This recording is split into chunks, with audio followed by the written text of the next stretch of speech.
Africa has become a byword for poverty and conflict and the graveyard for well-meaning development projects.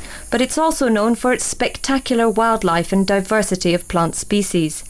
This great living resource is vanishing as fast as Africa's human cargo of desperately poor people is increasing. Because on this continent, poverty is as great a threat to Africa's natural resources as great wealth. In this week's Earth Report, we visit two hotspots for wildlife diversity, the Republic of Congo and Kenya. We find out just how complex the causes of the destruction of wildlife and wild areas are, but also how even the most disadvantaged communities can develop the means to make wildlife pay its way. If nature disappears, mankind will disappear. Man, nature's biggest predator, will also disappear.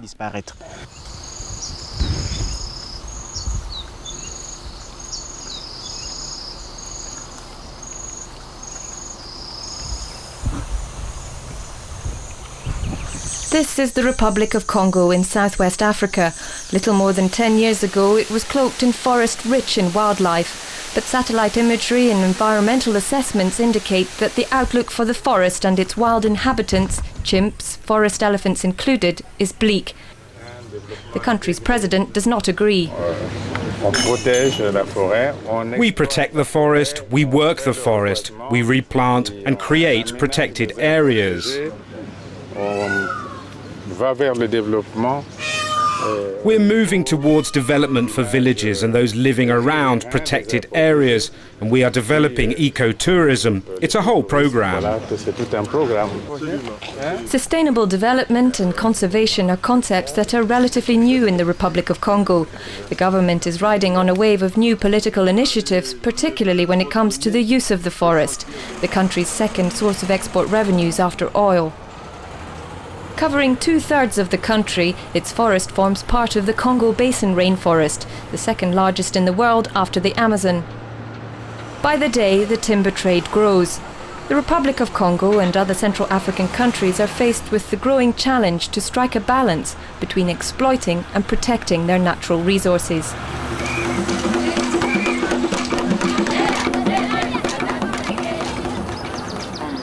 600 kilometers to the west of the capital Brazzaville, on the edge of the Congo Basin forest, lies the Konkwati-Duli National Park. Established by the Congolese government in 1999, the park covers an area of over 5,000 square kilometers. Since the summer of 2004, Konkwati has been run by the World Conservation Society, with headquarters in New York. Konkwati is a so-called national park, but if you look at national park status as at an international level, it doesn't reply to it. What we want is that this park becomes a park, which is not the case for the moment. The park lies 180 kilometers from the port of Pointe-Noire, Congo's second largest city. It's a haven for African wildlife, but also a focal point for those making a living from the illegal trade in wild animals. And in this part of the world, bushmeat is the protein of choice. Pointe-Noire has 1 million people, so if everybody eats 1 gram of bushmeat every day, that's 1 million grams of bushmeat that comes from the park, from nowhere else, because they emptied everything around it. So it's not sustainable. Not only does the park face pressure from the inhabitants of Pointe-Noire, there are also several communities located within its boundaries. Traditionally, they've depended on the forest for their livelihood, but they told us that they're not benefiting from conservation. Beforehand, in 1972 and other years, the village was lively. Everyone was happy somehow. And now, since the park was set up, hunting, fishing and picking fruit have been forbidden. So people aren't very happy. Well, they're not happy at all, and they don't live off what they used to live off. It's forbidden for us to fish, hunt, pick fruit, everything. The park promised to set up alternative activities. The villagers told us that these alternative means of livelihood have not been provided, and they're getting angry. We want the park to be transferred 40 or 50 kilometers away, or even 200 to 300 kilometers away. We're not against the park. Why would we be? We want them to let us be free. Let us be free. Free, but at what price? Some locals recognise the price they may pay. If nature disappears, mankind will disappear. Man, nature's biggest predator, will also disappear. Conservation is a recent concept. People don't understand conservation very well. With no viable economic alternatives for the local population, the fear is that the subsistence hunters will openly join the illegal bushmeat trade. In this part of Africa, bushmeat is the favourite item on the menu. If poaching takes off, the wildlife in Konkwati's 5,000 square kilometres will not last long. The park has only 3 official Congolese government employees and a team of 20 eco-guards paid for by the World Conservation Society. What I want to ask from the government is their support. We need them to give us the necessary means to fight poaching. The state must support us and give us the necessary means to carry out our surveillance activities. On a daily basis, the guards say they find bushmeat and protected species like this live crocodile on the vehicle transporting people from the villages in Konkwati to Pointe-Noire. We've even found live crocodiles which have lost their legs. They got gangrene because they were tied up for so long.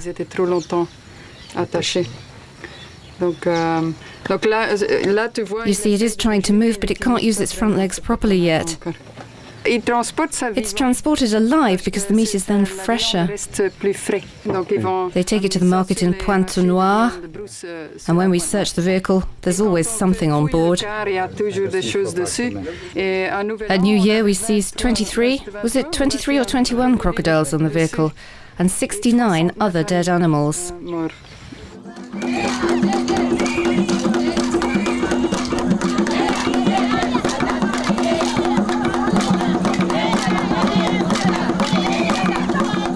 In 1991, Aliet Jamar, a French national, set up the Help Chimpanzee Sanctuary on the edge of the Konkwati Lagoon. Driven by the large numbers of chimpanzees being captured by poachers and being held in captivity, she set out to prove, against all the specialist advice at the time, that it was possible to reintroduce these primates back into the wild. A team of volunteers and local Congolese employees help look after the chimpanzees, at first feeding them daily, then gradually reducing the human contact until they're ready to return to the wild. Over the years, Aliet has managed to release 35 chimpanzees into the heart of the Konkwati forest. A dozen more are being habituated on 2 islands in the lagoon. Her work has met with a lot of resistance from the local population. When we arrived here, people were convinced it wouldn't last. They've always seen people come, but after a year or 2, they left. Now I think they're surprised because I'm still here, in spite of all the harassment. Some local people told us they thought the chimpanzees were being better treated than themselves.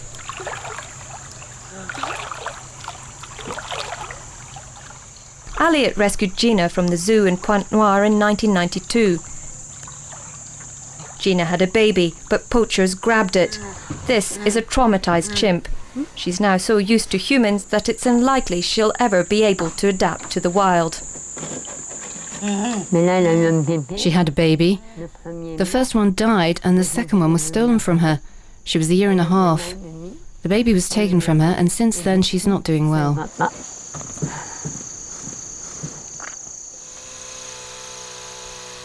Despite the setbacks in the years since the sanctuary was established, the Congolese employees working for Aliet believe attitudes have changed in the area. Felix Batissa came from Pointe-Noire in 2001 to work for Help. Beforehand, people used to think that chimpanzees, elephants, buffaloes and so on were meat, food for them to eat. Then a while after Madame Jamar arrived, they learned that chimpanzees were not to be eaten. Today, Aliet has all but stopped taking in new chimpanzees, arguing that there's a limit to the numbers that can be sustainably released into any one part of the forest. She's also aware that with no economic alternatives and a strong demand among Africans for bushmeat, even a fully habituated chimpanzee is likely to fall victim to a poacher. The survival of the wildlife will depend on tough conservation measures. Conservation is like having an injection. An injection hurts, but you get over it. The healing process is set to be long. The Congolese government and its African counterparts have yet to come up with a cure which would provide the right balance between sustainable development and conservation. Il faut changer de type de coopération. The kind of cooperation must be changed, because today the trend is conditional aid. That means that credits are given, but they're used to finance experts from donor countries, material from donor countries, with very little local added value, with very little local payback, and often local populations are excluded. They always end up rebelling and becoming opponents of conservation. Congo and other African governments are at the start of a long process and have a long way to go before they can bring about this change. In part 2, we travel to Kenya, where we find that the locals have embraced conservation, but it's bringing problems, its own set of problems.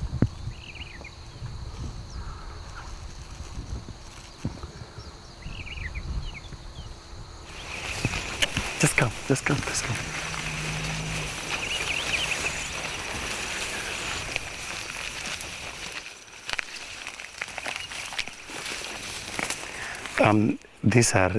One of them is Jimmy, yeah. Another one is Kavata. The third one I have not identified it. There are more elephants out there.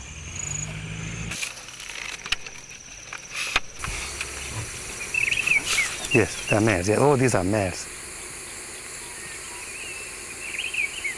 These are the Shimba Hills close to the great port of Mombasa in Kenya. Soon after European colonists arrived just over a century ago, the hills received a measure of protection. In 1968, the newly independent Kenyan government made the area into a national reserve. Today, it's home to the last sable antelopes in Kenya. Elephants, whose local survival was seriously jeopardized when the reserve was created, have recovered to the point where they're becoming a pest. Well, it's a good habitat for them. There's good food, there's water, and there's security for them as well. Well, we have some 700 elephants in this area. That's too much. We have an area of about 250 square kilometers. That is a very high density. According to Kenya Wildlife Service experts, in order to maintain the balance between nature and wildlife, there needs to be at least 1 square kilometre per elephant. On this estimate, 700 elephants are too many for the 250 square kilometre Shimba Hills Reserve, and too many tuskers are causing problems. The worst animals, elephants. These animals have actually led us to problems for many years. They come, especially when you plant maize, plant cassava, you plant banana trees, they come, they remove them. They spoil them up to everything. They have removed all my maize crops. Have nothing to eat. Now when you go there to try to chase them, they want to follow you up. Now will you compete with an elephant? You run away, you lock yourself in houses. I was told by animals, move. Elephants are very destructive animals. They will kill people, they will injure and maim people. So for the elephant to live with people, it becomes very tricky. So then, to mitigate that, there's need for people living in those areas to benefit from the elephant. When the people see that they are benefiting from the elephant conservation, then they would like to conserve the elephant. And that's the only way I can see that elephant can cohabit with the people, only if there is a financial benefit agreeing to that.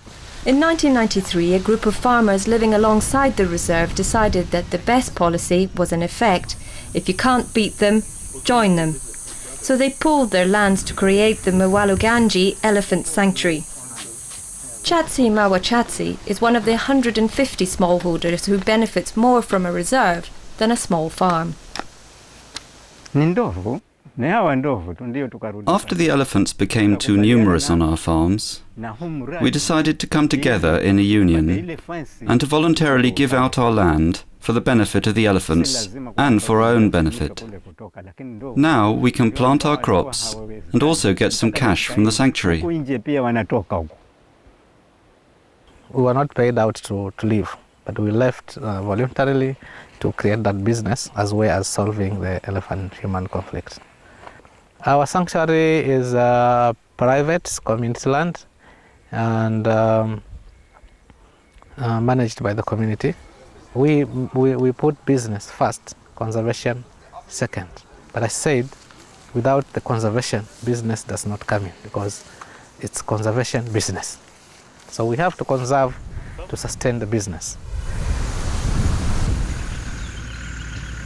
The sanctuary is viable because it's bang next to the reserve, meaning tourists will come to the sanctuary with hard currency to spend.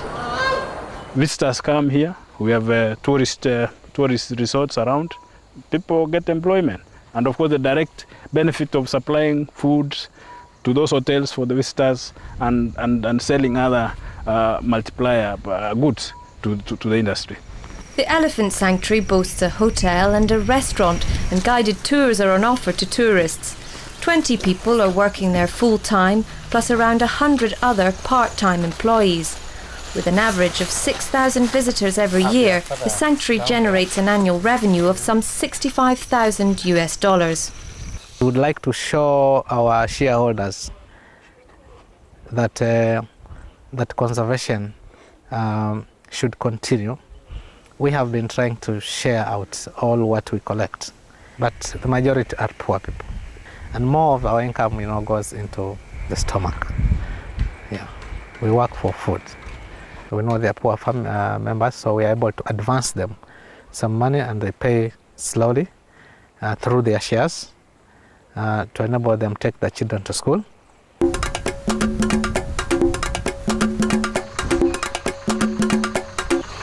In the Republic of Congo, we saw how the wildlife in the protected area was at risk from hunters who've decimated the wildlife outside. Here in Kenya, despite a much denser human population, the residents of the Shimba Hills have seen that the animals can provide more than meat. So the 120-kilometre electric fence, which has been put up all around the reserve and the sanctuary, is a price people think is worth paying to protect them from elephants. This fence is meant to protect the farmlands from the animals, especially the elephants. It's also for the security of the people out there. But elephants have huge appetites, and maize is a particular pachyderm delicacy. We got an opportunity to learn about the elephants, so we realized they prefer crops because they are a bit soft, and it's a delicacy to them. Hiyo fence kuna baadhi ya ndovu ambao walizoea. It took some time before the elephants started breaking the fence. Wako na maarifa zao. But when they were confined to the park, the elephants decided to come and see what the fence was made of. Akawa anatumia ile pembe yake kusukuma ile kigingi, na unajua ile pembe yake. And they decided to use their tusks, which cannot be electrocuted. Pengine anaweza hata geuka akaangalia huko msituni. Alafu akatia hiyo. They also turn their backs to the fence and kick the poles to break them. Wa kutosha na anavuka. Kwa hivyo hizo ndizo njia ambazo yeye mwenyewe anatumia kuvuka kwa ile waya, hata kama iko na moto. Part of the fence there is about 40 kilometers that was broken down, and we are now in the process of trying to rehabilitate. As you can see, there are people on the line trying to rectify the fence. But I think the solution is put an electric fence here. Not this one normally they use solar systems. Solar systems have very few currents. But I think electricity will do better. Not these solar ones. Every 10 kilometers, a small solar panel supplies power to the fence. Chema Musia is in charge of the maintenance and running of one of these fence sections. Every afternoon at 4 o'clock, he switches on the power.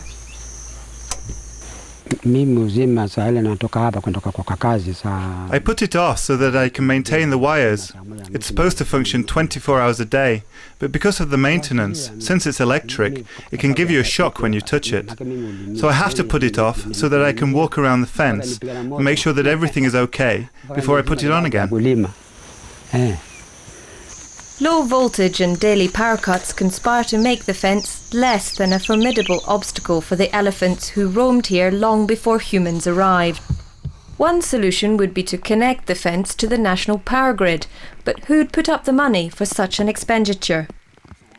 From the government, yes, we get some support, but as you may realize, even the government also relies on donors for support. So yes, they do provide us the little that they also get, but it's not adequate to maintain the fence. What we are trying to encourage the people is that instead of putting food crops right up to the fence, they would rather have maybe trees so that it sort of provide a visual barrier from the elephant. Some farmers have already started planting trees along the fence, and they found that the move has other benefits than just protecting their crops.